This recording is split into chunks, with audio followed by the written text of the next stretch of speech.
Welcome. This is the Leaders Commute Podcast. I'm Jess Villegas. Why do we, as business leaders, have such a tough time leveraging wide-ranging and diverse information in service of our objectives? We solicit feedback, facilitate brainstorming meetings, conduct stakeholder interviews, do scenario planning, and employ a host of other tools for making the best decisions we can. But often, our good intentions and preparation do not align with expected results. My personal experience reveals that many of our performance issues are less a function of the quality and intensity of our preparation and more about the underlying, sometimes subconscious modes of thinking that restrict our ability to leverage all of the information at our disposal. The Leaders Commute podcast reflects on the dynamic of recalling past experiences that persistently return to us over the commute of our lives and prompt us to acknowledge their influence on how we might think about business and leadership today. In this episode, Running on Empty, I offer a strategy to increase our discipline for soliciting and accepting information that can aid our efforts. My guest today is John Davis of Action Coach. He's a leadership partner for business owners who believe their business can be more successful and are willing to act. John will listen in and then join me as we discuss the implications of the message that I hope to deliver well today. Welcome, John. Thank you all for listening, and perhaps you are even doing so on your actual commute.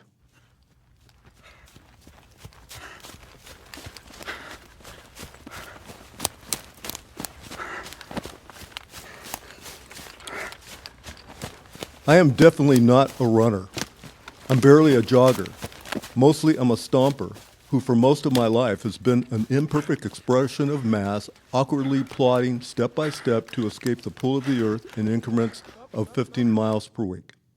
Sometime during my midlife crisis, I decided to train for the University of Virginia Half Marathon, a race of just over 13 miles. This distance represented a moonshot to me, a jump in a running experience so big it was difficult to imagine even finishing. However, my son Justin was attending the university at the time, and I knew the prospects of seeing him would fuel my motivation for training and completing the race. I set aside 16 weeks to train, hoping this would allow enough time to prepare. I delved through various running magazines and books, watched training videos, and Googled my way to the different philosophies about the most appropriate way to train. The literature pointed me to the development of a couple of basic assumptions. The first was to increase my weekly mileage by at least double. This would be achieved via an incremental mileage increase of no more than 10% per week and would translate to a full 7 weeks to reach my 30-mile target. The second was to strengthen my cardiovascular capacity by training to an average of 154 heartbeats per minute and sustain it over a prolonged period of time. This was the maximum load I could safely place on my heart, and it was derived by subtracting my age, 49 at the time, from 220, and then multiplying that result by 90%. From this strategy, I determined my goal for the race would be to average a 9-minute mile and complete the race in less than 2 hours. Energized, I began my training on the coldest day of that winter, warmed by the anticipation of racing the following spring. Slowly, my training began to reveal the flaws in my assumption. While I was pleased to discover it was easy to migrate from 15 miles per week to 30, the rest of the experience was a grind in terms of assessing the results against my progress to be ready for the race. A major challenge was that after 7 weeks, my sustained heart rate peaked at approximately 140 beats per minute. Apparently, my 30-mile limit was not sufficient to create the necessary stress on my heart. Another challenge was that it was difficult to have any training runs that emulated a 2-hour race. For example, if I dedicated 1 run per week to the approximate length of a half marathon, I could only average 4 miles per day over the remainder of the weeks to stay up at 30 miles. There were no training regimens that sanctioned anything less than 6 miles per day. So I decided to increase my mileage to 45 miles per week. At the 10% increase rule, it required an additional 5 weeks to reach this new target. To my disappointment, after 12 weeks, my heart rate continued to hover around 140 heartbeats per minute. This was concerning. I had already consumed 75% of my allotted training and, with time diminishing, was significantly short of my 154 heartbeats per minute goal. I decided to keep adding to my weekly mileage, but did so in 20% increments versus 10. Apparently, my increasing fitness level was the reason for the difficulty in raising my heartbeats per minute. This was small comfort because I was not at my goal. Things only got more complicated from this point forward. The final 4 weeks of my training were characterized by adjustments that should have been made earlier in my training. Let me share those. Running for 2 hours nonstop was a physical assault on the feet, hips, and back, exacerbated by continually pushing it to do faster. To address this, my wife Leslie helped me to incorporate yoga into my training. A residual benefit was that it helped me to mentally get past a long slog of running that provided too much time to contemplate the pain and revisit the wisdom of deciding to run this race. More distance only did not raise my heart rate, so I had to rapidly increase the frequency and intensity of my speed work and interval training to stress my heart more substantially. As I was placing more demands on my body over the fleeting period of time remaining, I made changes in my personal habits that included a drastic drop in calorie consumption, eliminating all alcohol, and adding more hours of sleep.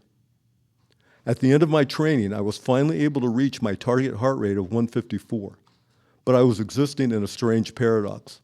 I could confidently declare I was absolutely in the best shape of my life, but it was equally true that I was exhausted, mentally drained, and running on empty. Also, I was not confident that I would achieve my racing goal. On the day of the race, the humidity was uncharacteristically high for that time of year. Also, the course was much hillier and the crowd denser than I had anticipated. My training had not accounted for these factors, and all of them played a role in my performance for the first half of the race. It took me 11 and a half minutes to complete my first mile, 2.5 minutes longer than my 9-minute goal. My second mile was only slightly faster, and then each of the next 5 miles after that a little faster still. But the heat, the hills, and the constant jostling with other competitors sapped my energy while I was expending more just to get back to my required pace. The good news was I finally hit my 9-minute pace at mile 7. However, my accumulated time to that point was 70 minutes when it should have been 63 minutes. This required I average a pace of 8 minutes and 15 seconds per mile over the remaining 6 miles to meet my goal. I'm happy to report that I did just that, completing the race in just under 1 hour and 59 minutes. But the euphoria of the whole experience masked what would come to be an almost 2 months of painful recovery. Post-race, I visited Justin and talked about life at the university while consuming the first cheeseburger and fries I had eaten in 2 months. We got around to talking about the race and compared notes on parts of the course where he regularly trained for his cross-country races. We discussed if I would consider doing more half marathons or making the big jump to a full marathon. As we wrapped up and proceeded to make a dinner and movie plan, he blurted, "By the way, how did you do against your goal of averaging 154 heartbeats per minute?" "You know," I said, "I was so focused on making up for my poor start and then running harder to meet my goal, I did not check my heart rate once the entire race." I squinted at my fitness watch several times to make sure I was reading it properly. This says my heart rate averaged 172 beats per minute. That's not possible, is it? "I don't know," he said. "I'm just glad you didn't die of a heart attack." To leverage past impactful experiences, I utilize an evolving context methodology. That is, the knowledge, competencies, and skill sets we build at the various junctures of our lives and careers can give new context and meaning to past experiences. Allow me to explain. My initial context for this experience was pretty predictable. I set a lofty goal, did a deep level of research, trained with intention and discipline, made the necessary adjustments, and conquered a course that presented some unexpected challenges. This race was a high point of fitness and sports achievement for me, and for many years, I was not embarrassed to say so, to a host of friends and family.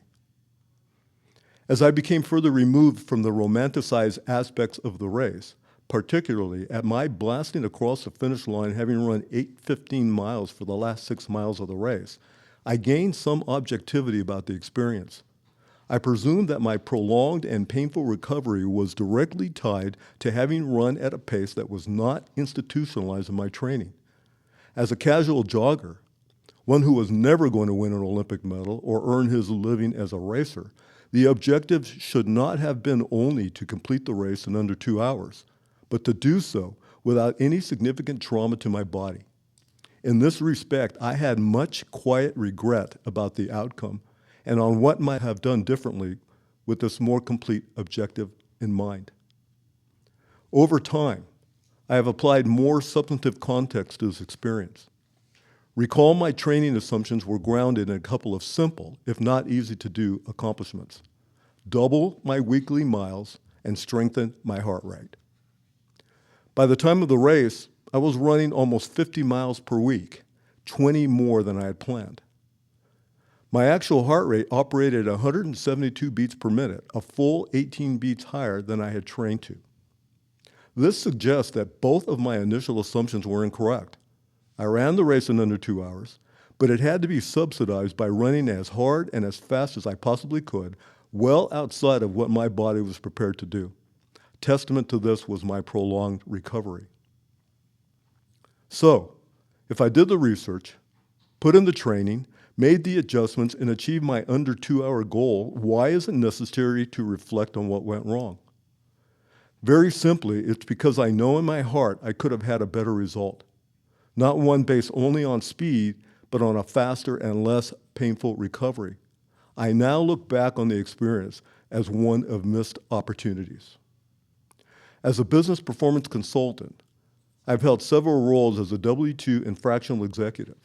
In this work, it has been natural for me to draw parallels from my race experience to situations I have faced in the business world.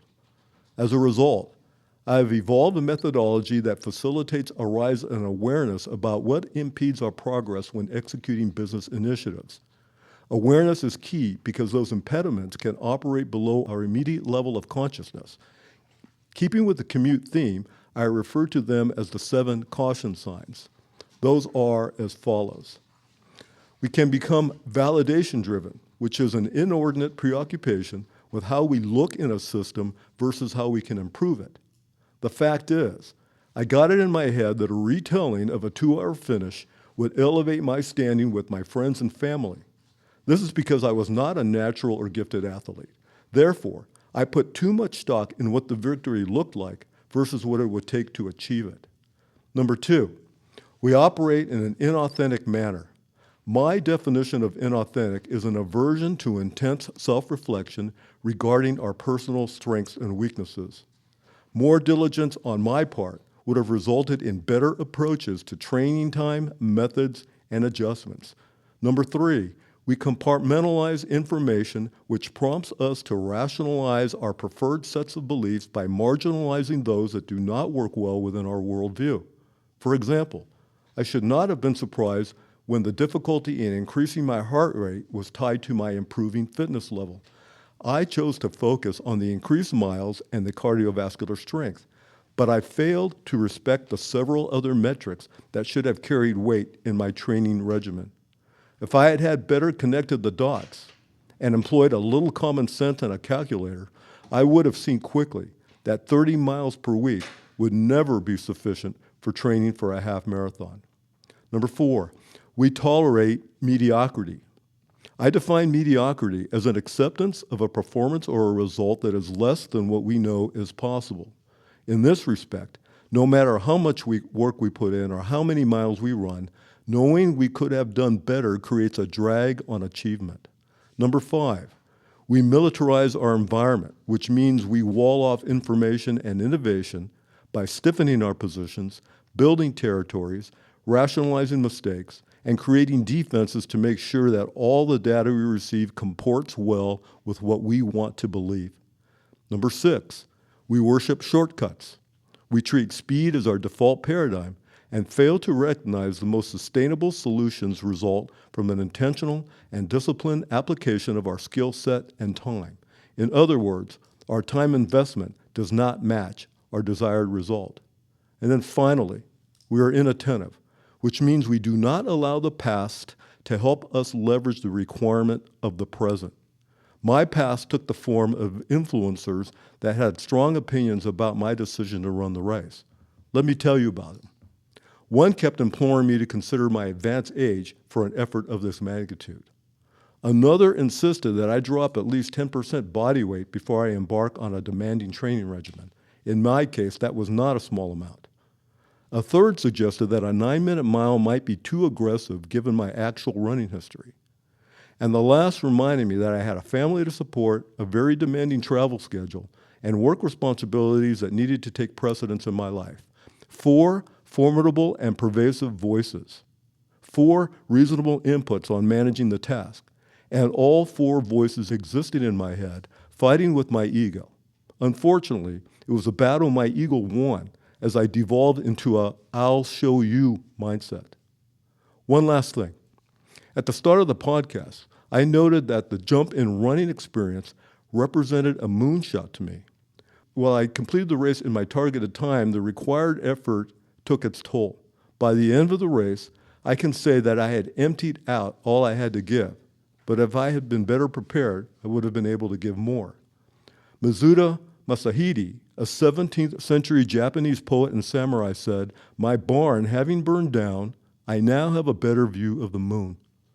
Moonshots are oddly specific. We'll put a man on the moon by the end of the decade. We'll double our revenues in 3 years. I'll triple my training mileage. But what constrains us can be much less specific, is unique to the individual, and characterized by a lack of awareness about what supports our belief systems. Moonshots must be specific to focus resources and effort, but constraints often operate below our level of consciousness and are vulnerable to being structured by unchallenged assumptions. Awareness of our mental models requires courage, because we may find the need to burn them down in order to give us a better view of our moonshot.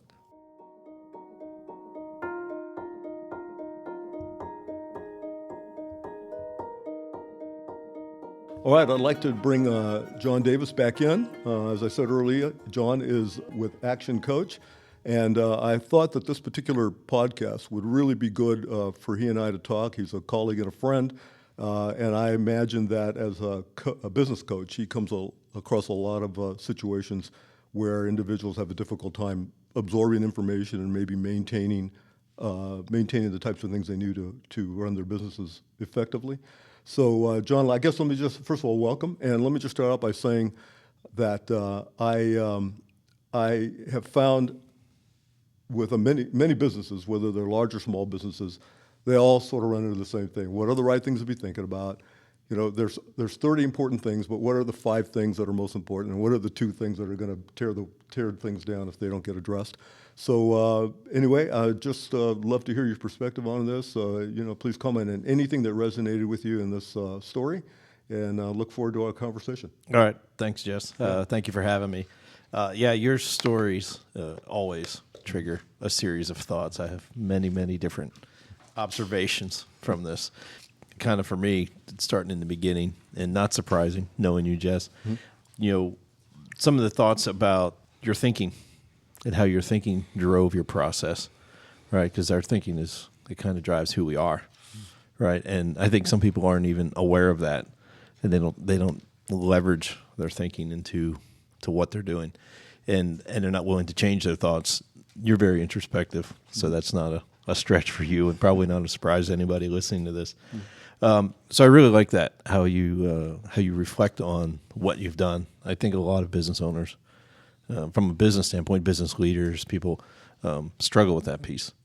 They're not as inclined to do that because it can be painful, right? As you kind of showed, you exposed everybody. There's some emotion there in that thought. Probably too much. You probably beat yourself up a little bit too much for your first half marathon. Yeah. So that's the first thought that came to mind. Yeah, good. Let me just make a comment there. One thing I was telling you earlier before the podcast that I will struggle with the best ways to kind of wrap these things up because there's just so many, personal challenges that I like to talk about. I'm old enough now too. I don't mind sort of telling people what my problems are. I can tell you another problem that I've had, and I want to see how this resonates with you. There are lots of strategies for people sort of not paying attention to all things they need to be paid attention to, right? But they're typically benign. They're more. I wasn't aware of that. I wish someone had told me that. But sometimes they're not benign, and sometimes they're strategies like I've employed in the past. And I didn't sort of think I was doing this, but very often looking back, I find that what happens is that when I land on 2 or 3 important things, kind of like this story, I overtalk them, overthink them, overmanage them, and think because I've done all that work, I'm really good and I'm really smart. That still doesn't mean I've talked about all the correct things, but people start thinking, wow, God, he's given it a lot of thought. I guess I'm going to believe him. And it shouldn't work that way, right? I mean, it's like an excuse to sort of be overpowering to people, and it's a defense mechanism. It is. It's definitely one for me. Yeah. Well, that's also, though, as we know, that's also the power in having somebody else look at the problem and comment on your view of the problem. So, for example, you talk about your son. I know your son was a runner, and I'm sure you did talk to him about these things. But having somebody else like-minded who's like, okay, well, Jess, did you think about the fact that you're going to get healthier, so your heart rate's going to drop, then you're going to be able to perform? It may impact your view on it. So I think having somebody to talk through on that, you don't mention that in the story. I'm sure you did talk to other folks. Yeah. I did, but not as extensively as I should have. Like, for example, it would have been nice to talk to a training partner if I'd gone out to recruit one. Right. I was out there slogging on my own, But that's okay. That's part of the learning process. Right. For sure. I think that's the power in having somebody to collaborate with. Another thing that I really liked on this, it reminded we have a success formula: dreams times goals times learning times planning times action equals success. If any one of those are 0, you're not going to have success. The dream, I don't know. The dream, surely there was a dream in here. Hey, you wanted to do it. It was a challenge you wanted to do. It was also a connection with your son, I'm sure. I loved how you had the goals. Right, you had very good goals. I also loved how you went out and learned. Right, you had a whole bunch of things in here early on about what you had to learn about the pace and the running and the training and all that. And I think that's a thing that a lot of business leaders in business, because of urgency, we skip over the learning and the planning because we want to get right to action. We want to go do something. We have to-do lists. We don't slow down to knowing you. That's not a surprise. But I think for many, it's very easy to skip that. This is my dream. Here's a goal. All right, I'm going to go do it. Yeah, I think if I put it into your formula here, I think there were 1 or 2 zeros in there that I probably didn't catch. Well, maybe not. You had goals. You did some learning. Yeah. Could you have learned more? Yeah. Maybe. I think that's the other piece in there is, and some of this is just natural humility. The guy I coached softball with gives me a hard time because everybody, my kids, everyone else, kind of has come back to this mantra that I must have been exuding because they say it could have been better. Like, someone's like, hey, so-and-so did great. Yeah, they could have done this, this, and this. Could have been better. Because we're always aiming for being better and perfection. But sometimes we have to celebrate the fact that it really went well for the first time. Right, because this was your first half marathon, right? So. Right, and that's the last one. Actually, and it's going to stay that way. Right, but I mean, we have to have perspective on those things, and that's where I also think it's good to have somebody else to look in on it and to share the victories with it and celebrate what you did get done. I mean, not to lower our standards, right? But like I said, if you don't, I think one of the things that I just really, it was a little embarrassing actually. When I started thinking about. Okay, I'm going to run 30 miles a week, and then I'm thinking, with a little more thought, I'd recognize that I would consume half of those in one day training for that race, because half of 30 is 15, and a half marathon is 13. And then that only leaves very little time, very few miles for the rest of the week. I mean, that is just something that was so noble, sitting around on Christmas Eve thinking, I wonder if I'm going to go run a race, So it's amazing. I thought I overthought everything, and I completely underthought that. And that was like a small thing, but it was a significant thing because I didn't make an adjustment to that until pretty heavy in my training. But one of the things I wanted to ask you is that when you're talking to, I know you talk to a wide, diverse range of business owners, and I'm assuming that they have some of the same challenges we all have. Absolutely. I'm just wondering what that looks like in terms of maybe the demographic of individuals. I'm not sure exactly what your revenue ranges are, but if you see anything in that particular demographic that it makes it particularly difficult for them to appreciate all the variables that they should. Absolutely. In terms of who I work with, to get to that, right? So I work with people that are solopreneurs, right? That are 6-figure businesses up into 7, and some are approaching 8-figure businesses. Lots of different backgrounds, right?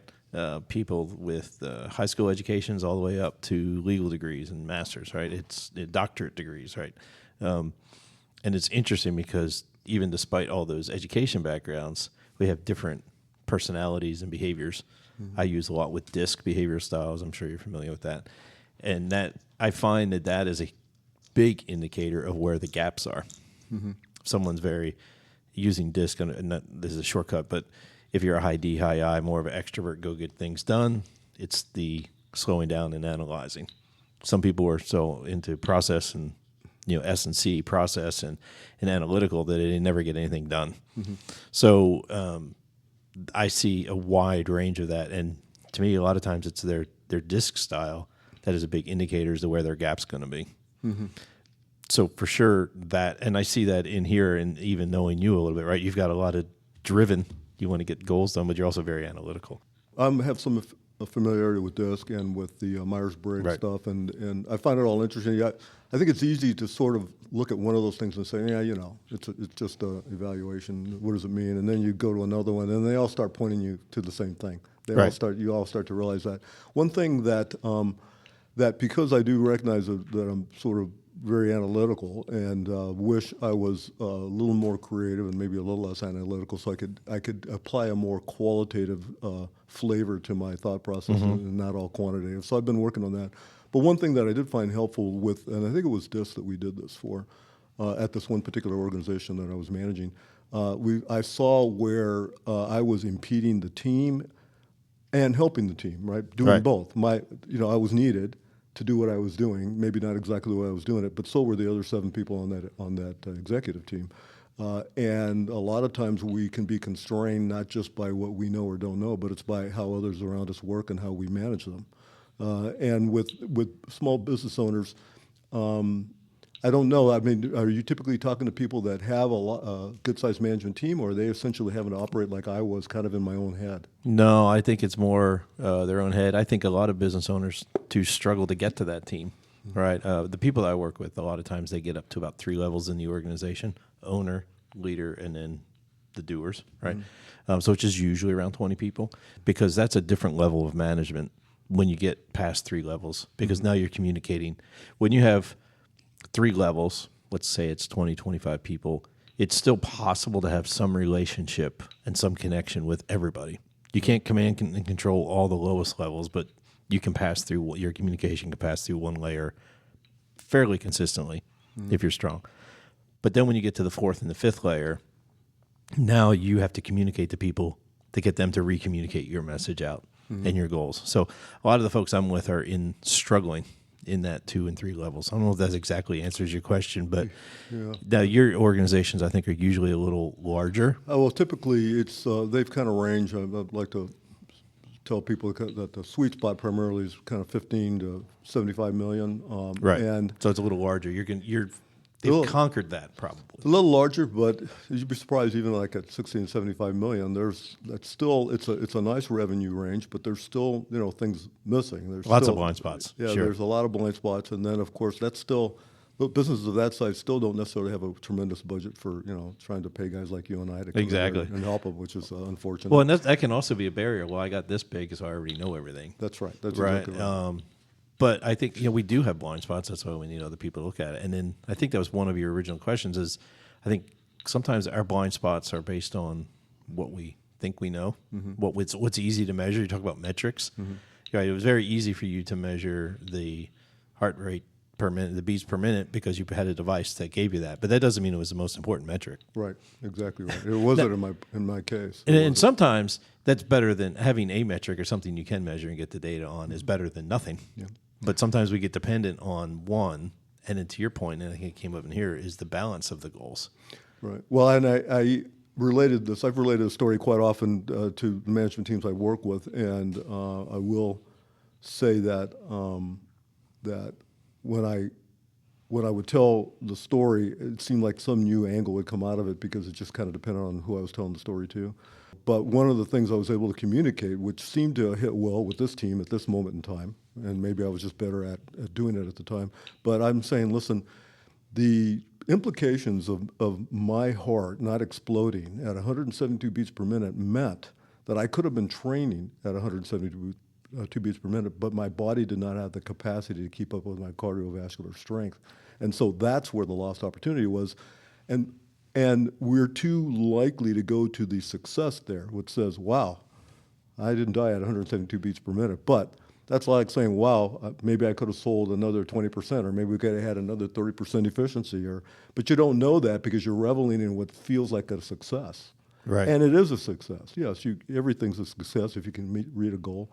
But that's that gap between 154 beats and 172 beats is lost opportunity because I went as hard as I could go. Right. Well, and if I had been training at that level, then I would have had my capacity would have matched my goal, my intentions. Well, some of that shows the value. And we were talking about sports earlier and competition, right? It's easier. I don't know if I want to say this the right way. The competition brings us to the best. Mm-hmm. You may not have been able to train to the 172. I mean, you like to think that you could, right? You're pushing yourself and all that. But then in the moment, all that goes out the window, and then you really find out what you're worth. It's like building a test concept, a test prototype, a test system. Mm-hmm. It's never going to flush all the variables out until you actually use it.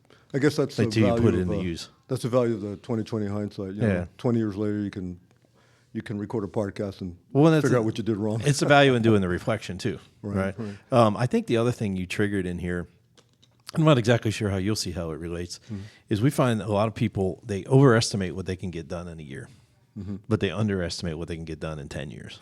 Yeah. And I feel like that's somewhere in here, right? To some extent, you overestimated the time and the amount of training, but underestimated what you really could achieve at the end of the process. I think the idea there is that when you're doing anything, there's always this dynamic around, and I facilitate this dynamic because the way sometimes when I'm pitching my services, but I like to say that I can operate well at 3,000 feet and 30,000 feet, right? Right. I'm comfortable at both. And I think that's nice, but what that does is it creates a duality. It says, well, it implies that it must be very difficult to do both, and I'm special, I can do both. But what would really mask is the idea that there's no bright line between short-term and long-term. Everything is a spectrum. Everything is iterative. Short-term can be 10 years, and long-term could be 3 weeks. It's just depending on what you're working on. Right. It's having an appreciation for whatever decisions you're making now. There's a second and a third and fourth order of complexity and of operations that need to be considered. And we've just got to move out of this is a decision today, it's going to work today, it'll probably work for tomorrow, I'll worry about Wednesday on Wednesday. And that's what I think small business owners need to get out of. You have to be willing to adjust the plan. You have a plan, you stick to the plan, but you have to know when to change the plan. Yeah. It's hard because you're telling your ego figured it out already, right? Your ego already told you what works and what doesn't work. The problem is that your ego's not always right, you know? Yeah, I like the point too, you talked about metrics is also having a balance, right? Your goal was, I have to survive. Now, it's a little harder to measure that. Right. What's your recovery period going to be? You don't know until you've done that, but it clearly showed that there was probably some balance. You know, your scorecard that you created probably needed some other component to help you figure that out. Well, and part of it was I should have allowed more time. Oftentimes I'm thinking, well, I should run X miles today, but I'm going to run Y because I got to catch a plane in 3 hours. Well, that's what gets all of us. That's right. That's what gets every owner, every leader is it's time. Always something. It's always the time. Kind of a little bit out of the scope of this discussion, but one thing I did want to say, because this has been personally important for me when we just going back to the desk. One thing I realized that when you look at when you self-reflect and you see where your strengths and weaknesses are, and if you can get to that point, and then pretty soon you can be accommodating to other people who want to try to do the same thing without them feeling attacked, right? Right. And so oftentimes I remember on this one particular team, I kind of knew this intuitively, but I had 3 out of my 7 on the team were what were referred to as stabilizers. I mean, they just didn't like change. Uh, they were so dependable. They were just the people you want in a foxhole. And but you start making these decisions about in certain situations, they didn't seem to be able to rise to the challenge. When you start to look at things reflectively and you get some objectivity in, you can be more objective about individuals and not judge them and not try and put a face and names to the problems. What you're really saying is their capabilities suggest dependability, stability. Jess's capabilities is he thinks about a lot of stuff and sometimes it comes together. Other people's capabilities is they're more rah-rah, they're more team-oriented. I'm not any of those things. I got to Right. make sure there's good people around me to do those things. So I think there's a lot of value in moving away from the idea of sort of judging people by your own personal standards instead of versus judging them by an idea of how do they operate, how well can they operate for the thing that they're trying to do. And what are their strengths and what do they bring to the team versus what they don't bring? Where you need to lean on somebody else versus something else. What you need to rely on person A for this skill to come to the team, not person B. John, can you tell me just about a couple of maybe think about, I'm not sure how many people you've coached, imagine it's quite a few, but are there 2 or 3 or 1 or 2 that stand out in terms of maybe a particular challenge, maybe along these lines that you maybe have helped them think through to help them expand their view and their scope of understanding for how to help themselves? Yeah, ironically, it's metrics is the big one, right? This is the data. Without good information, you can't make good decisions. The people that have had the most success with me are the people that will embrace that. Now, my background, I'm an engineer. My dad was an accountant. I think you can solve the world problems with just about any spreadsheet. You just got to spend time on creating it. Yeah. So the people that are willing to accept the metrics and do the discipline, do the daily grind, will start to learn about their business, and then they'll just start making better decisions. It's not because of anything I tell them. It's not because I say, hey, you should do this. Sometimes I have an idea, an epiphany, but usually once they learn about their business, and it starts with facts, not opinion. You need opinion, you need subjectivity. But once they get that, they just inherently make quicker, better decisions. And they're the people that get better. But they're willing to leave their ego at the door kind of early on. They're willing to reflect on themselves and evaluate themselves. If they come in, I know it all, they're not going to change. Yeah. If you're not willing to change, you're not going to make any progress. What you said there makes me think of something there's only like 4 quotes I have in my head, so I've burned all of them on these podcasts. But there's another one it's from a Zen master, I think, and it says that enlightenment, you can't make a date with enlightenment. I mean, you were kind of pointing to that, right? You don't know the answers. They don't do everything you tell them. They sort of come to it, and you help facilitate that. So the quote is, you can't make a date with enlightenment. It's an accident, and Right. spiritual practice is what makes you accident prone. And so I've said to people, you need to be more accident prone. And I said, what do you mean by that? I said, you need to set yourself up to be okay with discovering or having an epiphany or learning something new, and you won't do that if you do what I've done a lot of my life. I got it figured out. I know 4 quotes. If they don't work in those quotes, they don't work for me. It doesn't work that way. So, You got to be willing to fail. Yeah, you're willing to fail and be okay with that because you kind of see it as learning. I think someone else said, the real key is you want to learn things by trial and error and error and error and error. Yeah. So maybe that was a Mark Twain quote. I don't know. I got all kinds of quotes in my head today. But I think that's just a tough thing to do because our egos, we're scripted. I can say growing up, I'm an old guy now, right? I'm an old guy in every room I'm in now. But for a long time, I wasn't. I was a young guy, and I was the Hispanic guy, I was the accounting guy who didn't particularly love doing accounting. Right. And I felt like I was continually having to just try and learn as quickly, as fast as possible, not take things personally, not be offended by every single thing, which a lot of people like to do. They're looking for ways to be offended. If I'm going to claim one strength, just one, it's that it's very difficult for me to take things personally. There are very few people that can get at me, and maybe there's only one, and I love her. Right. So I think that if we can get to the point where you just don't take every single thing personally, and there's a lot of literature on that kind of stuff, that you can go a long way. It's like that's a gravity. It's a gravity that has a hold on you to take things personally, because that means everybody owns you. All they want to do is get under your skin. Yeah, I guess what I was hearing there is to the try and fail, or error is you have to be willing to accept if you fail and not let it change who you are.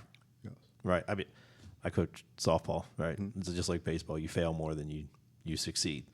You have to. It's one of the things I love about it, because you have to be able to fail, but stay mentally strong as to who you are. Yeah. But be willing to change what you do, if that makes any sense. Well, that's what you've triggered in my brain there with those. I think thoughts. one of the difficulties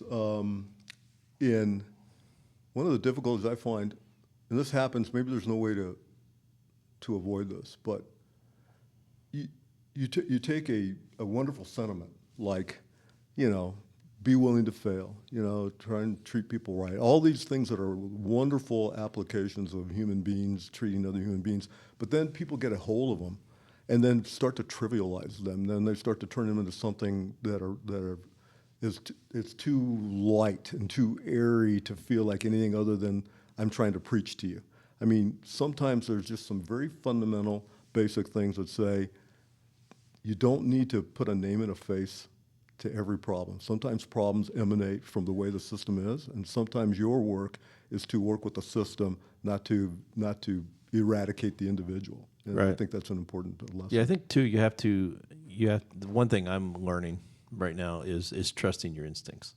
Right, we're planners. Right, you want to know that you have the solution, no matter what happens. If X happens, I'm going to do this. If Y happens, I'm going to do this. Sometimes you just have to have that faith, the desire that you're going to hit the goal, and know that you can react to what happens. That doesn't mean you don't plan. You plan for the contingencies, but that's the other piece you're triggering for me is what happens, you can deal with it.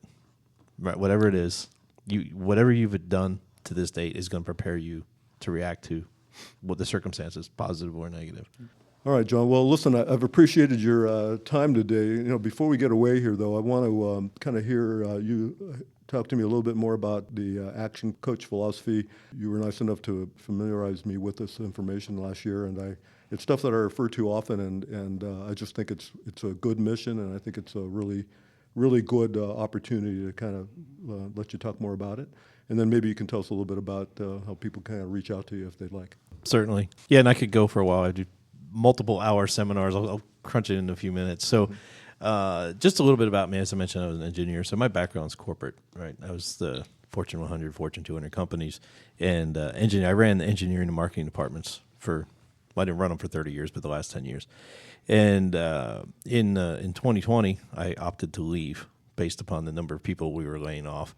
It was just not palatable for me, thinking, well, what am I going to do with all this corporate business experience, all this formal education? And that's when I found Action Coach, right? Action Coach it's a global company. It's a franchise model. But also been around 30 years. Ironically, my career and their longevity is the same.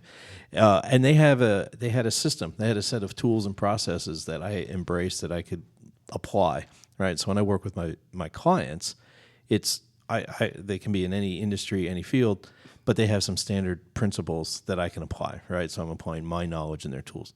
So one of the key things is we have a model called the 6 steps to a better business. And the concept is there's 6 main stages to grow to where you have a business that's creating passive income. And part of that, to get there, and the other piece is our vision is world abundance through business re-education. Right, so that's important, right? Abundance is the fact we're working together, right? In some regards, some people say we're competitors, but we're not, right? Because we have an abundant mindset, we help each other. But the business re-education is, for the most part, there isn't any place to go learn and be a business owner. Now they're starting to do entrepreneurship programs, but there isn't a place to learn that. And even if I learn from you how to build a business, my situation is different, or everyone's strengths and weaknesses are different. So that's key, is that vision. But back to the 6 steps. The progress that people make in the beginning, it's mastery, and you're in a chaotic phase, and you want to eliminate chaos. When you just start the business, it's chaos. You don't have any customers. You don't know how to market. You don't know how to produce. You don't know how to collect money. You don't know how to hire. All those things. You work on chaos, which is knowing your destination, managing your time, your money, and your customer experience delivery. Get rid of chaos, you move into a niche phase. So niche phase is where you're really honing in what makes you unique, what's your guarantee that gets over the emotional hurdles for people to choose to purchase from you, and it gets into the 5 ways to grow your profits, which is leads, conversion, repeat transactions, average dollar sale, and profit margin. Most business owners focus on customer revenue and profit dollars. We teach know the leading indicators. Now you're getting predictable cash flow. Now you're getting the systems and processes. We've talked about systems quite a bit. And that's like, okay, how can I do more with less? How can I be more efficient? It's make it repeatable, make it so I can get something done with less time, right? So I can expand without more people, I can grow my profits. And then the final phase, depending upon your business, is team. How are you hiring? How are you recruiting? How are you training? What's your leadership skills? What's your culture? What the ultimate goal is to replace yourself as the owner with a general manager who runs that business, so you can take your focus on other areas of synergy, other locations, other vertical markets. And the 6th phase then is passive income, where your business generates money and you're investing in real estate, you're buying other businesses. So that's one of our core philosophies. And there's a lot in there to understand where are you strong, where are you weak, and what do you need to get done. And then we work with people to identify, all right, what are your long-term goals? What are your dreams? What are your goals? Where you want to be in 10 years, because unless you know that, why are you doing it? Back down all the way into what are you going to do this quarter? Because ultimately, you can only work on the next 13 weeks, the next quarter. At the end of 13 weeks, the circumstances have changed, and you have to replan. Just as we talked about, right? You have a plan, you got to be willing to adjust it. So that's another key philosophy is set your plan, know what you're going to work on, and what are you going to do in those 13 weeks? If you have 100 things to build your business and make it better, you can't work on 100 things. Pick 2 or 3. Pick 2 or 3, knock them off, get better. At the end of 3 months, your business is better than it was today. And then you go on. What's next? What's most important? So that, and knowing their numbers, knowing the metrics, and then it's accountability. We work on mindset. You talked about mindset in the podcast here. Your mentality drives your performance. If you think you're going to be successful, you are. If you think you're going to fail, you probably will. Right? So we work with people in mindset. So, and also it's broad, right? Marketing, sales, operations. It's not just in one area. Finance, HR, hiring.